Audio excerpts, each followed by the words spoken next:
I am continuing in my reading. What I'm doing in this series is to read through the entire standard works of the Church of Jesus Christ of Latter-day Saints. This consists of the Bible, the Book of Mormon, the Doctrine and Covenants, and the Pearl of Great Price. I am continuing reading in a chronological order, according to event, not according to publication or volume.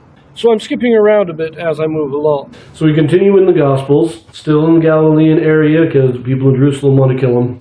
We've been reading a lot of the discourses, miracles, all this stuff. Most recently, of course, we had the parallel accounts in Matthew and Mark telling the Canaanite woman getting her daughter healed, the feeding of the 4,000, the leaven of the Pharisees, and then we did read in Mark the two-part healing. Our last video was Matthew and Peter's testimony of Christ and the keys of the kingdom and all that. We are now going to read the same account of this event in Mark. In this video, we have a Joseph Smith translation. And what the Joseph Smith translation is, this is a translation or correction done by Joseph Smith to restore those passages that have been lost or corrupted over the years. So we turn to Mark now, chapter 8, verses 27 through 38.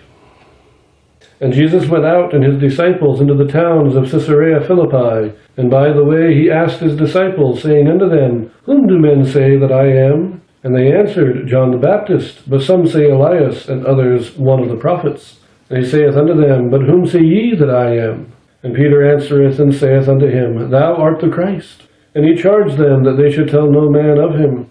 And he began to teach them that the Son of Man must suffer many things, and be rejected of the elders and of the chief priests and scribes, and be killed, and after 3 days rise again. And he spake that saying openly. And Peter took him and began to rebuke him. But when he had turned about and looked on his disciples, he rebuked Peter, saying, Get thee behind me, Satan, for thou savorest not the things that be of God, but the things that be of men. Well, this is just repeating Matthew in a slightly different way, but there's the only difference here that I can see is at the beginning where it says they went into the towns of Caesarea Philippi. Well, but it says here that it is while they were in the way. So they were traveling, they weren't in the towns.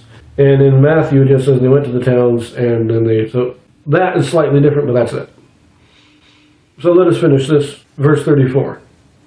And when he had called the people unto him with his disciples also, he said unto them, Whosoever will come after me, let him deny himself, and take up his cross, and follow me. For whosoever will save his life shall lose it, but whosoever shall lose his life for my sake and the gospel's, the same shall save it. For what shall it profit a man, if he shall gain the whole world, and lose his own soul? Or what shall a man give in exchange for his soul? Whosoever therefore shall be ashamed of me and of my words in this adulterous and sinful generation, of him also shall the Son of Man be ashamed, when he cometh in the glory of his Father with the holy angels. Again, nothing different in meaning there. I mean, we do have slight variation in wording, but I don't think there's anything different in meaning there. So let us look at the Joseph Smith translation for Mark. Verse 29 is somewhat interesting. It now says, And he said unto them, But whom say ye that I am? And Peter answered and said unto him, Thou art the Christ, the Son of the living God. Again, Joseph Smith makes Mark say the same thing that Matthew said. We're now making him the same. In verse 31, instead of and of the chief priests, it's just and the chief priests. In verse 32, spake becomes spoke. In verse 33, looked on his disciples is corrected to look upon his disciples. And in verse 34, when he had called the people unto him, is corrected just and when he had called the people. Now verse 35 does have this significant addition. Well, let's read this in the Joseph Smith translation. It says, For whosoever will save his life shall lose it, or whosoever will save his life shall be willing to lay it down for my sake. And if he is not willing to lay it down for my sake, he shall lose it. But whosoever shall be willing to lose his life for my sake and the gospel's, the same shall save it. Basically, it has the same meaning as the Joseph Smith translation in Matthew, but a different wording. But then, verse 38 has very large additions, so let's read this as well. Therefore deny yourselves of these, and be not ashamed of me, Whosoever shall be ashamed of me and of my word in this adulterous and sinful generation, of him also shall the Son of Man be ashamed, when he cometh in the glory of his Father with the holy angels. And they shall not have part in that resurrection when he cometh. For verily I say unto you that he shall come, and he that layeth down his life for my sake in the Gospels shall come with him, and shall be clothed with his glory in the cloud on the right hand of the Son of Man.